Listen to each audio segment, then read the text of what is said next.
All right. Good afternoon, everybody. Or, yeah, good morning, depending where you're at. Nick, I think it's good afternoon for you. Just cross that threshold. How you doing, Chris? Nice. I'm well. How about yourself? Doing great, thank you. Okay, so good. Somebody found out how to use LinkedIn comments. So, yes, feel free to leave comments on the LinkedIn, and it will show up on our screen here. And also YouTube. You can leave comments on YouTube, and it will show up here as well. So with that, let's go ahead and get started. I'm Chris Walski. I am the owner of Applied Security Convergence. I am the guy that kind of figures out what the company is going to do, what direction it's going to go, and one of the things that we're into is maritime security, and cybersecurity is also now becoming a big part of that. And so, Coast Guard recently released I don't know, I call it the final draft of the final rule because it hasn't officially been fully published yet on the register. But we're expecting that to happen anytime now. The interesting thing is somehow the website is broken. Federalregister.gov saying they're having a hard time registering, publishing today. So let the conspiracy theories begin, on the last working day before a new administration kicks in. So that's a little bit about me. Hey, Nick, tell me about you. Hey, good afternoon, good morning to some. Nick Parham. I work for the United States Coast Guard Atlantic Area Command. I've worked in the position as the Marine Transportation System cybersecurity coordinator for about the past 4 years now, coming right up on my 4 year anniversary in the position. So, yeah, appreciate you inviting me in to have this discussion with you. Discussions with the port stakeholders, including folks like yourselves that help to put together these security plans and help to shepherd through new updates to the regulations like we're doing with cybersecurity. A vital part of making sure we're successful with this mission. So appreciate you, Chris, inviting me in, and looking forward to the discussion. And I'm also Great. glad that I'm not responsible for running any of the websites today. Well, I guess maybe we're helping people out here by getting the highlights of it, or as I was told earlier, the meat of this. We need to work on the bones, I guess, of this. But here we go. So first slide. So the final rule is supposed to be published today, and like I mentioned earlier, last I looked at the federalregister.gov website, it had a little note up there saying that they're having problem publishing. So with that, I was told, talking to my Coast Guard contacts here locally as well as in at the district level, the rule is deemed to be effective today. But the actual um, uh, actions related to the rule are not going to happen for 6 months or so, and we'll get into that schedule. So, invitation has been sent out for comments regarding vessel, delaying the implementation of the rule for vessels for by 2 to 5 years. There was if you go through and you look at the uh, public comments that were made, there's a lot of concern about the cost and the time necessary to implement the cybersecurity rule at the vessel level. So we'll see how that plans out after the 60 days, and what the Coast Guard will do in responding to the comments and what steps they're going to take. So can I give you an understanding how the rule process works? So there's typically 9 steps. The nine steps 1 through 7 have been completed with the publishing of the rule today. And what that means is that step 8 and 9 still have to occur. And what step 8 is another public review of the final rule. The rule is sent to OMB, the Office of Information and Regulatory Affairs, or OIRA. And what they are going to do is to take a look at it from a financial economic impact. Coast Guard went to OIRA earlier on in the rulemaking process, and OIRA determined that this is a significant rule because it has an economic impact, significant economic impact on the industry. So broadly, I believe, if I remember correctly from reading, it's like $1.6 billion potential economic impact across the industry. So it's no small potatoes. And so there's going to be that opportunity potentially for the new administration to step in and say, no, thank you. So we don't know where that's going to happen, if that's going to happen, but, kind of the history of the administration comes in just before they left on their left 4 years ago. They had published a maritime cybersecurity and maritime executive order, and basically, impact, highlighted the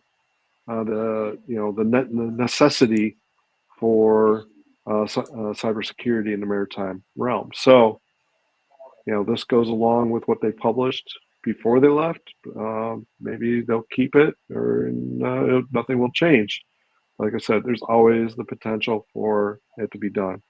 And then the final rule becomes effective 30 days after publishing. So basically, it also gives the House and Senate and the Government Accounting Office the ability for a review as well before the final rule gets actually finalized. So, Nick, you're very familiar with the background of this rule and how it came along. Can you kind of walk us through the stuff? Sure. Yeah, not a problem. And not to get too deep behind the scenes, but you got a great outline here of essentially how this regulation came into development. Of course, those in the maritime security community have been familiar with the Maritime Transportation Security Act of 2002. That's been in place for a while. Everybody working with vessel security plans, facility security plans, getting those implemented. Of course, as the threats have evolved over the past couple of decades, the language in the regulations have always talked about communications, and then also computer systems and networks as well have always been mentioned as part of the regulation. So building off of that, the first efforts to begin to advance, where we were in terms of any kind of cybersecurity regulations or guidance, came in the form of NAVIC 120 that was released, early 2020. And then evolved with releasing some, tools to help to implement that and get that in place. And that was really more focused on the facility side of things. So we had the Maritime Cyber Assessment and Annex Guide that helped to kind of give a little bit deeper dive into what that might look like for somebody trying to implement those recommendations that were in that NAVIC back in 2020. Along with that, there was a facility inspector cyber job aid that was developed. Now, those job aids are always developed for our field inspectors, so our marine science technician petty officers that go out there for the inspections. Also, the warrant officers and officers that inspect the vessels as well, and some of the petty officers that also inspect some of the foreign flag vessels. Those job aids have been developed, across the board for things. The same thing was done for the cyber side of things. And that was released also publicly as well, so that there was, full transparency about, what everybody was looking for. So the job aids out there, and then most recently, NAVIC 224, which was published at the beginning of 2024, shortly after the executive order that the Biden administration had signed, updating capital and port authorities to make sure that it was clear that cybersecurity was, an included threat and concern in any type of actions that are taken under capital and port authority. So all that's been done. Of course, the notice of proposed rulemaking was released right about the same time as the NAVIC 224 was published, and the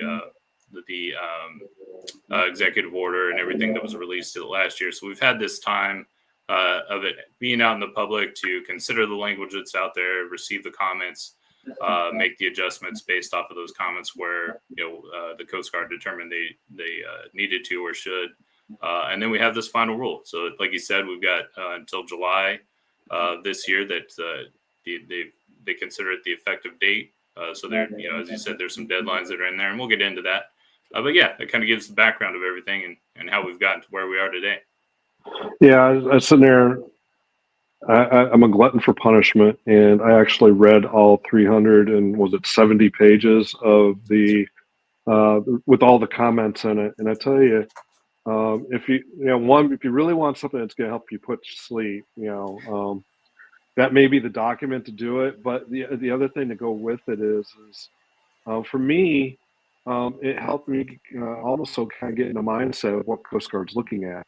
And some of the responses that they had in there to the comments. And the other thing that was kind of neat was that they even went down and replied to comments to individual users that submitted. It wasn't just the trade groups that submitted comments, but individual users, and they addressed those individual comments of even just a specific user. So in the future, if more rules or opportunities to come and look at public documents like this and make comments, make them because they got to respond to them. I appreciate. Yeah, I appreciate you saying that, Chris, and I'm sure our folks up at the headquarters office they have been grinding away for the past few months at those. I'm sure they appreciate hearing that feedback. Yeah. And at least one person read them. Yeah. Yeah, at least definitely. So glad to hear the that. scope. Yeah. So we're looking at the scope, and I guess it really covers anything that subject to MTSA regulation. It covers all your Part 104, 105, and 106 entities. So, yeah, I mean, I guess it really says everybody be ready. They placed the rule at Part 101 just so that would cover everything underneath it. So. Implementation timeline, 16 July is when the rule 2025 comes into 16 July 2025 is when the rule comes into effectiveness. So basically 6 months from today, assuming the rule gets published today. So that's the date that they have. 12 January 2026 is a key date because once the rule becomes effective, Coast Guard's saying you have to make sure everybody is meeting training requirements. And if you look there, I've got a list of the subsections, and it's training for everybody in the organization that deals with the regulated portion of the organization. So it's the everyday computer user to the person that's going to be designated the CISO. So the entire area is going realm is up to being training, and it has to be completed by then. 16 July 2027. So it's basically 2 years from the effective date. You have to have 3 things done, and what you have is you have to have a CISO designated in writing, and that's going to be done via your new document called the Cybersecurity Plan. You have had completed your cybersecurity assessment. Very much familiar. If you're very much familiar with the facility security assessment, it's basically the same thing, but cyber focused. And then submission of your cybersecurity plan to U.S. Coast Guard for approval. So it doesn't say it has to be approved by July 2027, just that it has to be submitted. And then once the CSP has been approved, an organization has to start doing drills and exercises. On top of it, they have 60 days from the approval date to do one more round of training on the approved CSP. So it's an additional training requirement that everybody involved in the regulatory side of it has to complete. So, anything you want to add on this, Nick? Yeah, Chris, no, that's I think you did a great job of highlighting it, and just one thing to point out, in terms of the reporting, that's something that's also been covered previously in that NAVIC 224 and was kind of pushed out with that executive order. So, hopefully those reports are being made. This just kind of reemphasizes that's part of the expectation that those reports are made to the National Response Center. And then the other thing I just want to highlight, and it does speak to it a little bit in the final rule. There may be, some question there about, well, the training has to be done by January of next year, but we don't even have to designate a CYSO until, July of 2027, right? So understand how that could, maybe be a question. It does speak to that in terms of, what the expectations are for, fulfilling those CYSO type duties. It's essentially falls to the designated either vessel security officer, facility security officer, until such time that the CYSO has been designated. So just keep that in mind now. The training about that, what those roles and responsibilities will be, still be expected. It's just, you could understand how there might be some confusion there. So just to hopefully clear that up a little bit, but it does speak to that. I don't recall this specific part, but if you go through there, you'll see that there, that basically it falls back to that designated individual until such time that they've done so with the CYSO. Good info. Let's see. Oh, somebody just dropped in case you missed it. In addition to the federalregister.gov hiccup, it appears that there's a wider outage in DC for DC systems. So it's a why. Again, more conspiracy theory kicking off before the new. Lots of confirmation hearings and all kinds of other stuff going on to maybe jamming up the feed. Who knows? Yeah.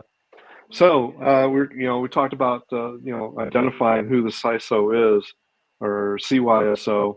Not to confuse it with CISO or CISO or all the C-suite position that is commonly found in especially publicly traded companies.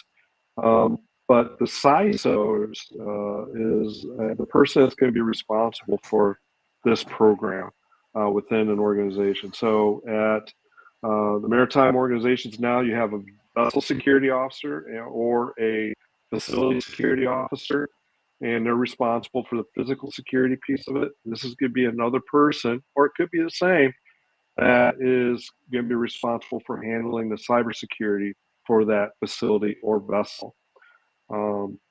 So what is the CISO responsible for? Well, the cybersecurity plan, the incident response plan, and ensuring the training of the personnel that are applicable to this. And then again, ranging for assessments, audits, et cetera, just like they would do if an organization would do for physical security. What's neat is that they're not expecting every organization to go out and hire somebody to do this. It could be a collateral duty. It could be somebody that's full-time. It could be the top person in your organization, or it could be somebody that is cyber savvy and they're going to be assigned as a collateral duty. From what I understand, the way I read it in the comments was that they intended the position to be filled by somebody that maybe only has an information security analyst level of understanding and not necessarily somebody that has the entire understanding of the entire organization cyber program. So, me and Nick, I think beforehand, we were talking about, this is could be like perfect for somebody that's a project manager to, that has some cyber background to, take on the task.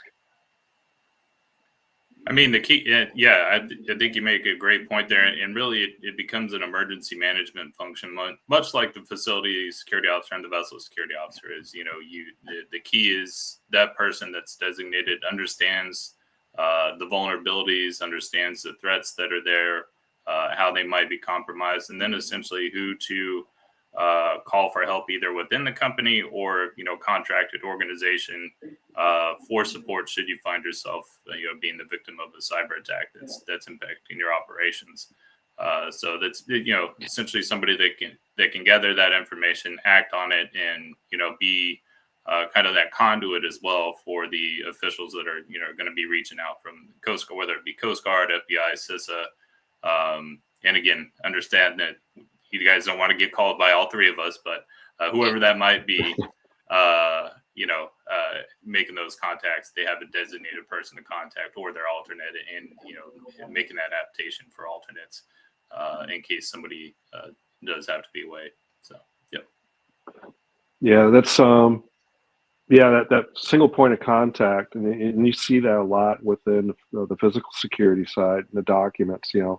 Who's the company security officer? Who's the and that's company security officer is pertinent with the vessels and for outer continental shelf, right? Because you can have more than one facility, and so you have that one person point of contact. So it could be, yeah. And somebody mentioned, BISO or Business Information Security Officer. I mean, it could potentially be that person that's at the department or unit or bureau level. So that's a very good, potential person to be able to fill this position. But again, if you're, Coast Guard look at this not only from somebody the size of like Shell, but they also looked at it from the size of, like one of the companies I work with is a construction company and there's 5 employees, right? So they look at it from, the size of that small business all the way to the mega companies like Shell or Exxon that have to have all this. So interesting is, the way they looked at it is, you know, um, it seems like they kind of have the thought is like, okay, well, it's small business, small amount of technology. But, if you're a small business that depends heavily on technology, you can have quite a bit of technology and a small staff to actually manage and run it. So it kind of, the scale may differ depending on what the business or the regulated entity does. So continuing on to be a CISO. So we mentioned that they got to be designated in writing. So this is typically going to be found in your in writing is your cybersecurity plan or CSP, and then necessary qualifications. And here's the thing: this wording came out of the rule. It just says they have to have the necessary education, training, and experience. It doesn't say that they have to have any sort of information security certification. It doesn't say you have to have like a CISSP or a CISM or any of the top level type certifications that you might see as a requirement for like Department of Defense contractors or anything like that. They just want you as an organization to make the determination if that person has education, training, experience. Now, Coast Guard, I guess Nick is Coast Guard could push back and saying that a potential person may not have that experience necessary. Is that something? Do you think that could happen if they're like, well, they chose Joe's cousin who happens to know how to do computers to be their CISO? Right. That's a great question. I think it's still to be determined in terms of, if we try to draw some threshold and kind of getting back to that point you made earlier in terms of the small business entities, right, and the impact to those folks, having to understand that there has to be some flexibility built into this in order to, in order for everybody to accomplish this without, totally, running up the bill on what this is, going to cost to them. So, we talked earlier about the facility inspector cyber job aid. Imagine there'll be updates to the job aid that will be provided and again shared. So if there's any kind of expectation there about what that threshold is, it'll either be follow-up documents like that, or possibly NAVIC or frequently asked question type documents that have been published with some of our recent regulations. Yeah. So I know that locally here in Houston, the Greater Houston Port Bureau and the Houston Ship Channel Security District has contracted out, cybersecurity officer training. And so they're looking at providing training that would basically, I guess, cover all the things that are the knowledge and skills area to sit there and help, I guess, certify. I mean, in Houston, I don't know where it is elsewhere, but we had FSO training. right? And that was kind of deemed as okay, helps organizations meet the requirements that somebody has gotten the physical security training side of things. And so with the CISO training is kind of the same idea, is that it's going to help those people that fill that role make that. So I guess if you're in the Houston area, and you're part of the Ship Channel Security District, check in with them to see more about the training opportunity. All right, cybersecurity plan. This is the part that's going to be part of the big pain in the butt for a lot of organizations. It's a document, and it's got 14 sections. Got a lot of information that needs to be put into it, it covers everything from the administration, account security, and device security. And then, with all that, after we get through talking about the cybersecurity plan, if for your organization, really, really need to sit there and start planning now. Don't wait until 2027 to start doing this. You need to start this year and start taking action this year to be ready by July 2027. Depending on the size of your organization, technology, and everything you got in place, you're going to end up potentially having to spend some money to meet the technology requirements of this. Or, if you really need to hire somebody, either contract or as a full-time employee, to sit there and manage it. So again, it depends on the size of your business and your individual business needs, organization's needs. But this plan, um, it's a doozy, just like a facility security plan or a vessel security plan. It's renewed every 5 years, and it's just something that an organization has to do, and it has to be submitted to Coast Guard, captain of the port, right, for their review. Yeah, and just to kind of go along with that, definitely understand that if you're starting from scratch, that can definitely seem overwhelming. Hopefully there's at least a start that was taken with the NAVIC 120 implementation, especially on the facility side of things. So you at least got a starting point, and it's really just kind of building off of that. The vessel security plans as well. There was work instructions that were released by our Office of Vessel Compliance as well that had some requirements there as well. So hopefully, this is something if people haven't started on, they've definitely been considering. Understand that doesn't necessarily make it any less painful sometimes, but hopefully it's not catching anybody totally off guard as well. And as everybody goes through the process, the Coast Guard works on developing more guidance, making sure that whether it's the inspections, petty officers, warrant officers, and junior officers that are out there, or the cyber specialists, the MTS cyber specialists that are local to each one of the captain of the port offices as well. My civilian counterparts that are there as well.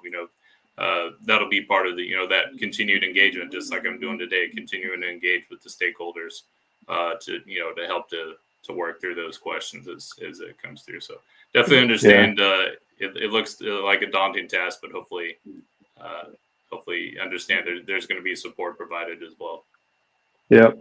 So, the other thing that was interesting about the document with the proposed rule, or the actual rule now, is that they actually state in there the consolidated plans are not accepted, which kind of goes against what we've seen with the facility security plans, especially for vessels and outer continental shelf facilities. That those plans typically are facilities for consolidated for those entities. I guess based on my reading, is maybe it's because of the network maps and software and hardware and all that. But you think that there's going to be future potentially of everything being consolidated instead of having individual plans for each vessel or facility? Yeah, so I think that's definitely something to keep in mind, and where we've seen that kind of I guess, adapted previously is essentially to have kind of a baseline plan where you may have some type of facility or some type of vessel that conducts the same type of operations as 3 or 4 other in your fleet or your your area of responsibility, and then they come up with individual annexes for those different spots, those different vulnerabilities that have been identified based on physical location or physical differences. So I'd imagine something like that will be something that it will be considered. So if that needs to be clarified, moving forward, that's definitely something. There's comments that can still be submitted. I know it's called for on the vessel side of things, but if that's something that there's a major concern for, that can also be expressed. And I'd imagine there's discussions that can be had to essentially get to a point where looking at it, if it's more of a appendices type of adaptation to kind of accommodate those type of situations. Yeah, I mean, I could see it go either way, especially with the appendices piece of it, or just a reference in a document saying, okay, here's how we're going to provide that information to you. And some of the information that goes into a CSP, part of it is now some of the technical pieces, like related to account management and account security. This is Section 7 of the CSP, and it requires these 7 items to be addressed and documented. Now, the way I read it and I interpret it is it's more about the process of how you're going to do things and how you're going to validate, and less about the actual listing of all the users and everything that goes along with day-to-day account management. So this is where you can see where maybe potentially you're going to want to make sure whoever your potential CISO is must have an understanding of all 7 areas. Yeah, no, you make a great point, and this is where you kind of see going above and beyond what we did with what the Coast Guard did with the NAVIC 120, recommendations, and now we start to see a little bit more. And again, there's always been that concern about being, too prescriptive, being too detailed about what we require with security versus being more kind of descriptive, give a general sense of what we're looking for. So looking to strike a balance between the two without, because if you narrow it down to just 1 or 2 options, again, technology being what it is, the cyber threat actors being what they are, it quickly changes, and you quickly look for ways to overcome those type of things. So, looking to leave enough room for people to adapt, but still kind of set some standards for what we're looking for to put in place. All right. So as you see, a lot of what's in here it's really basic account management. Everything from making sure default passwords are changed on any equipment that's coming in. Protecting or MFA on password protected IT systems. It doesn't really get into specification if it's like, okay, MFA for the software, or MFA when you have to log into a computer. The verbiage almost seems like it's MFA when you log into a computer. And separately, they require MFA for remote connectable OT systems.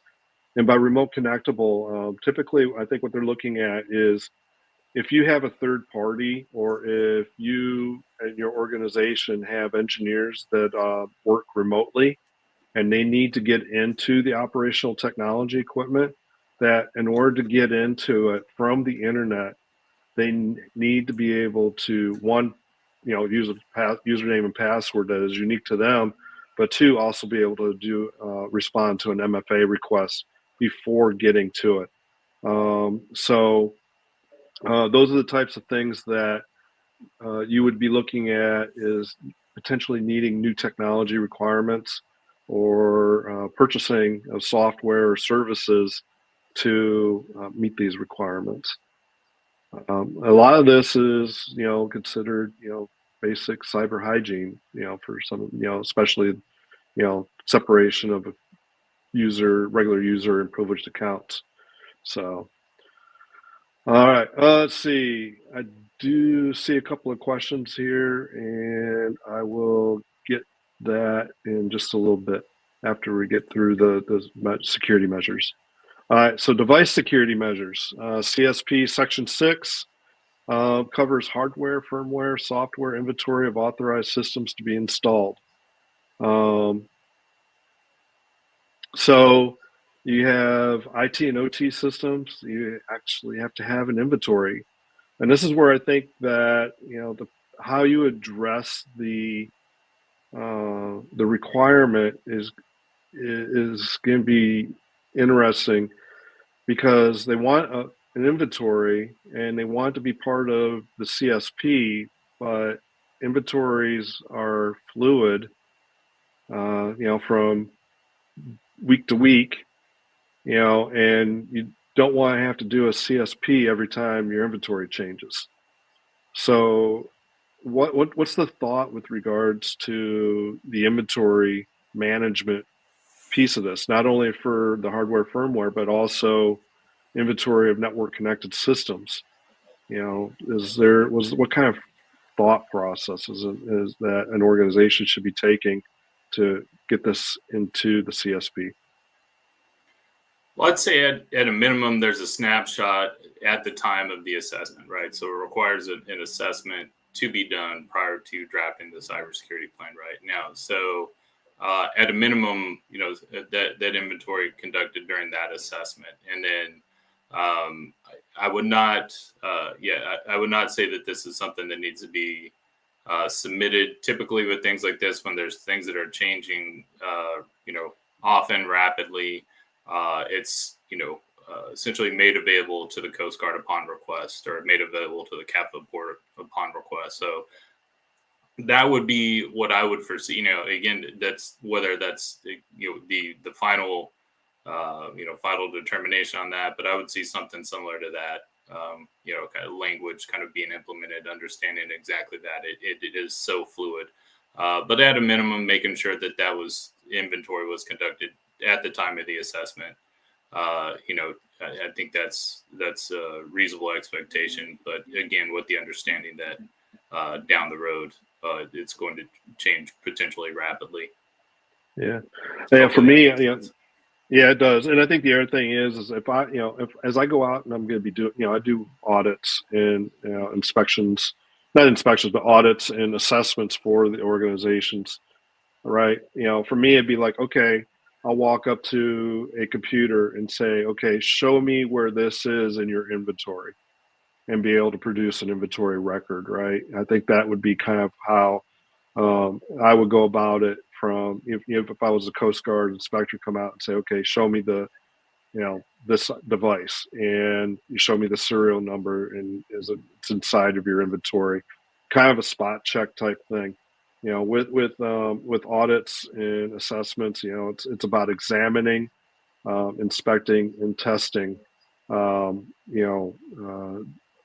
plan or the documents to make sure that you're meeting all the requirements. So that would be kind of the way I would probably test it, is make sure that that actually exists in some sort of thing. And then same thing with network map. Make sure that a device is on a network. That it's listed on the map somewhere, at least in some generic form. I mean, again, Cisco switch number, whatever, on a network map may not. That's going to be that's a huge administrative oversight and burden. They have to go down to that level. But if you have a generic network map that says, okay, we have the router, we have a switch, and these are the computers, and this is where the VLANs go, and the segmentation, and it shows all of that, then that would likely meet the requirements for device security measures. Additionally, the device and account, they want you to protect the data. And so the data that they're looking at is system logs. They want non-repudiation. They want to be able to sit there and go back and point at a certain time that an event occurred, and you could go back and do post-event or incident analysis, or the logs can be used potentially to be able to detect, odd behavior, those types of things. But the key point is that you're gathering the logs, and two, those logs are only going to be accessed by a certain level of people. So, typically your systems administrators or people that have the need to know. In larger organizations, the system administrators and even your potentially your information security program people don't have access to the logs. It could be a set of audit, could be a function of the audit team, and they would only have access to the logs. So it depends on the log and where and who has access to it. But that's one piece of it. And then finally, employing encryption, and really this is I think more along the lines of encryption for data in transit. So that you're not transmitting things over the internet, and kind of go to where you're talking about, Cody, is the connectable IT connectable or OT connectable devices. You need to be able to make sure that they're not accessible and that the communication's encrypted. Ran across yesterday. I got I got involved in an incident where somebody reached out and said, "Hey, Chris, can you reach out to the CISO of this electric company? We found some of their OT open on and available on the internet, and that OT controlled fuel pumps, and so it shouldn't have been open and available on the internet, but it was something that a third party set up for them. And so, one, it wasn't encrypted. Two, it was no username and password. It was just there, and it was not properly configured. So you really, the idea behind these security measures is to prevent something like that happening. You may have security gates or pumps and valves and all that have OT connected, and they may be remote and they have to come back via the internet to a central location for management. And sometimes those things don't get set up and configured correctly. So that's really where Section 4 of the CSP is trying to prevent those type of incidents. Yeah, you got anything to add? You captured it beautifully as always, Chris, and detailed it, and ultimately, and just kind of to ping off of one thing with the systems logs, and just kind of give a plug for our cyber protection teams. I mean, that's kind of one of the key things in any incident response team that you might call in. I mean, I think you'd agree that's one of the key things that they're looking for, so they can have that available in their forensic analysis and figure out where that starting point is. To start to help to hunt and clear the systems, indicators of compromise, all those things that they're looking for.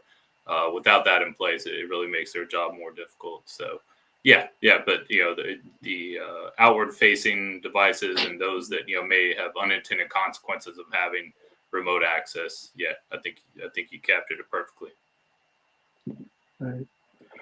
All right, so we move on to the other section, or administrative or risk management measures, and this basically covers sections 11 and 12 and a portion of 6. And so what you're looking at is requirements to have a cybersecurity assessment, and right now it's a requirement that you have an annual assessment or every 5 year an assessment of your security plan. And so right now you do that for physical, for your vessel and your facilities. So you put that in there, you put the recommendations and the resolutions. You just got to add another section to that document now for cyber. So you use the same document that you did to document your previous assessments. A new item is a penetration test, and it's performed in conjunction with the CSP renewal, so every 5 years. And then you want to address routine system maintenance. So system maintenance, you got to think about is, okay, what are you going to do for patching? How are you managing your vulnerabilities? One of the key things that with the FSP and the VSP is that they had to annotate and provide via Coast Guard Form 6025 a list of all of the vulnerabilities, physical security vulnerabilities. I know that District 8 for Outer Continental Shelf is requiring it for cyber vulnerabilities for the Outer Continental Shelf facilities. So, but this document does not specifically require that. Doesn't say that it has to be a form CG 6025 has to be provided. But you just have to be able to share threat and vulnerability with external stakeholders, aka U.S. Coast Guard. is that and so those are the types of things that you're going to be having to look at as being another administrative item that you may have to take on.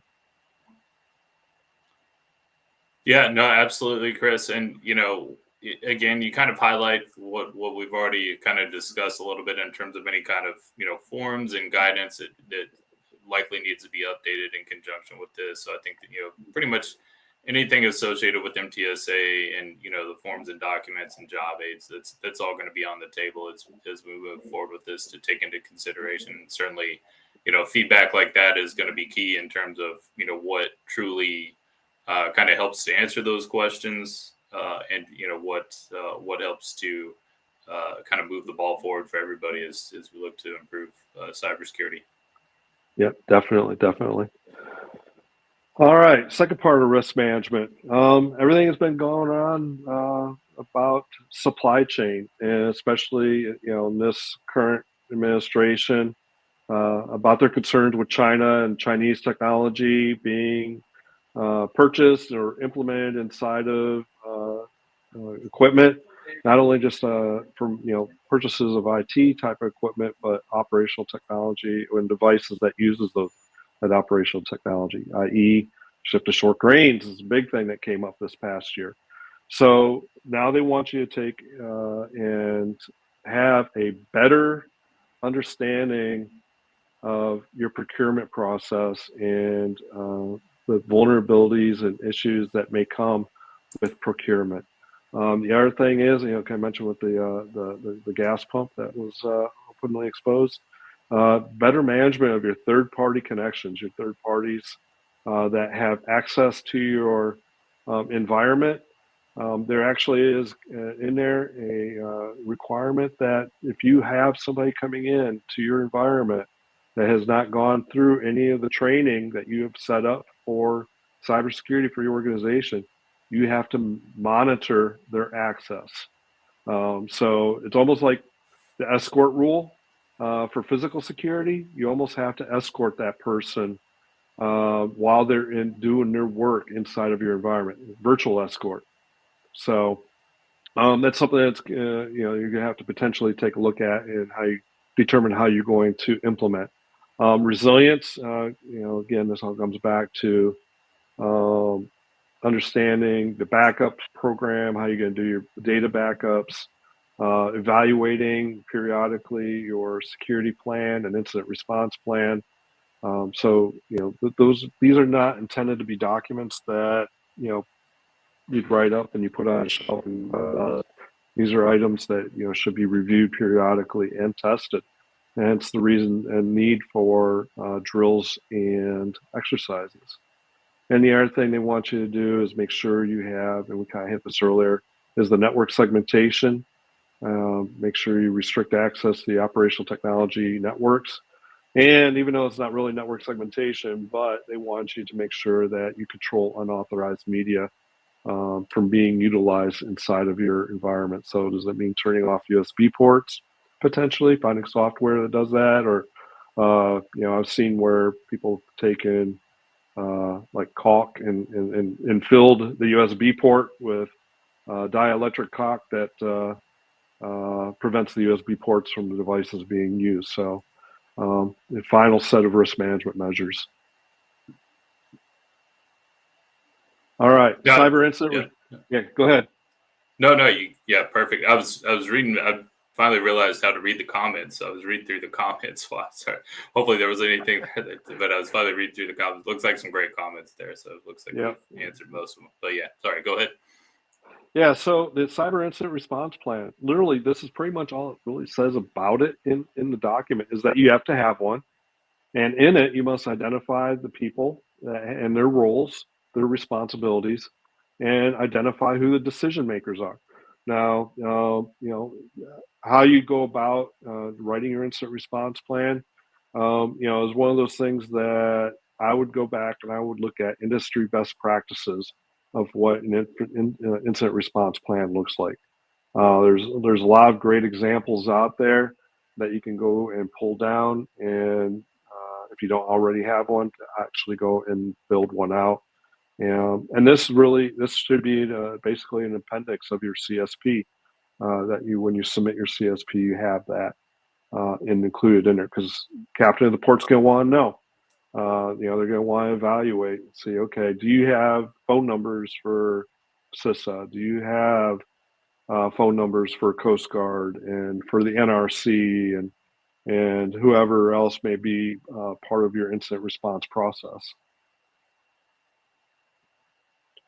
I think, and I think you highlighted it perfectly. A lot of it just kind of mirrors what we've done on the physical side for years. It's just making sure that procedure is covered when it comes to the cyber side of things. So if it's, if you've empowered your individual, the company may prefer for somebody to contact the CYSO before, say, contacting the Coast Guard, the National Response Center, or something like that. We wanted to go through the CYSO to be that point of contact to the National Response Center, things like that. Or, depending on the size and the training involved, they may, want the user to go ahead and make that call directly to National Response Center, depending on, those evaluations. But the Coast Guard's not going to make that call, but we just want to make sure that you've documented it so it's clear to everybody what that expectation is for your employees, especially those working within security sensitive areas. All right, so I alluded to drills and exercise. So if you're familiar with physical security requirements, for facilities and for vessels, they have to do a drill quarterly. And because of feedback received via the comments, the original draft said quarterly as well. And Coast Guard modified that based on the comments to make it twice a year. So twice each calendar year, you have to do it. Annual exercise is, the same periodicity as you find for physical security exercise. Good news is both the drill and annual exercises can be combined with the physical security. So the cyber tabletop exercise or cybersecurity drill that you do, you can combine it with the physical security one. So you can integrate them in there. The caveat is just like with the physical security is you must test the communication notification procedures when you're doing your drill. And the same thing with the annual exercise. It's got to be able to test. So annual exercise covers the entire CSP. It should fully stress that CSP, making sure that if the CSP is still valid and still works, and then also make sure that your team is kind of staying razor sharp on doing their incident responses and managing the program. Now the drills and exercise may be full scale or live, so you can have actual injects into them if you want, or you can do a tabletop and sit around and talk about it, or you combine it with other exercises as highlighted in part 104, 105, and 106. Record management. Just like we do for physical security, you have to maintain records of the training, etc. And so what you're looking at is, additional items. My clients, they maintain a FSO binder You may want to consider adding these items to the FSO binder or creating a new CYSO binder that has all the records in it, because Coast Guard comes out to a facility or vessel, they're going to say, show me. And these are items that you are required to be able to show. Just one And thing. finally, yeah, go ahead. I was just gonna say one thing on there with the audits, and it just kind of highlights, so we talked a lot about the 5-year interval for renewals. The audits is an annual requirement, right? So it's just to kind of highlight that this, while it's expected that you get the assessment done and you get it submitted, reviewed, and everything by the Coast Guard, it's not expected to sit there for 5 years either, or just until you have an incident. That audit is meant, and it's been in place for the physical side as well. The same thing for the cyber side. That audit is meant to verify, validate everything, and take into account those lessons learned from the exercises and drills and everything else, and make sure that you're actually addressing things that maybe aren't 3 to 4 or 5 years old. You're keeping up to date with the current threat. So yeah, glad to have that in there, and just to highlight kind of why we look for that. Not only in this, but also the physical security plans as well. Perfect.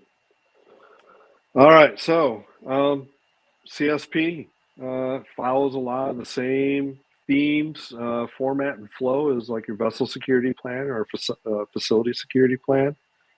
So it shouldn't be too difficult. I have actually started producing a template, a CSP that I'm going to be using with my clients. So that we can start filling in the blanks as we go along. Thing you could do now as you start looking at this rule is start looking at a gap analysis, see where you stand in your cybersecurity program now and how it compares to the requirements of the rule, and start addressing them. Start looking at, do you need to make budget changes for new technology, or do we need to hire somebody to come in to do some of this work, or actually hire somebody to be your CYSO? There's all those types of things need to be looked at now, as opposed to 6 months or a year from now, because trust me, 2 years will go quick. And especially if you like put this on the back burner, it'll be on the back burner for a long time. So CYSO is essentially going to be that point of contact for cybersecurity for that vessel or facility. Does not mean that person's going to be the point of contact for the company as a whole. So, look at it from that aspect. Do you want, if I was a CISO and I was at a company, and I had multiple facilities or multiple vessels, I'd probably want to delegate this responsibility down to those facilities, because those people know it best. But again, I want to make sure that person has the ability to sit there and meet the requirements within the rule. So, any final comments? No, Chris, I really appreciate the time. Appreciate you inviting me in. I think you summarized it extremely well. And, again, this is just one step in continuing to build this, build this out for everybody. So understand there's going to be questions, concerns that, continue to be raised. And, we'll work with stakeholders like yourselves and the rest of the port level, to work and move forward. But hopefully everybody understand. And you said you hinted towards it. There's potential for change on the horizon, but I think everybody understands the value in these efforts, and this has crossed administrations and political lines. Our adversaries that are out there are not looking at what political affiliations we have. They're looking for a lot of other stuff, but that's not the number one thing. So. I think if we all keep that in mind and we keep moving forward, I think we're all going to do, and we've come a long way. So I think we're going to continue to build on that. And I look forward to, continuing to engage with stakeholders like yourselves and the others that have joined us today. So appreciate anybody else. And thanks again for the time, Chris. Always appreciate it. Yeah, I appreciate you having you come on and helping me out here. So here's the location of the final rule. If it ever gets published, this is where you'll be able to find it. The link does work. It just comes up, it says it's not published yet. So, and then they give you a link to the unpublished version, so which has all the comments. Additionally, feel free to reach out to me, Chris at appsecconv.com, or hit me up on LinkedIn, and I'd be glad to help you out and answer any questions. If I can't answer them, I know Nick, and I can reach out to him, and or you can reach out to him as well. So thank you everybody for attending, and this was my very first webinar, and so hopefully it was a success.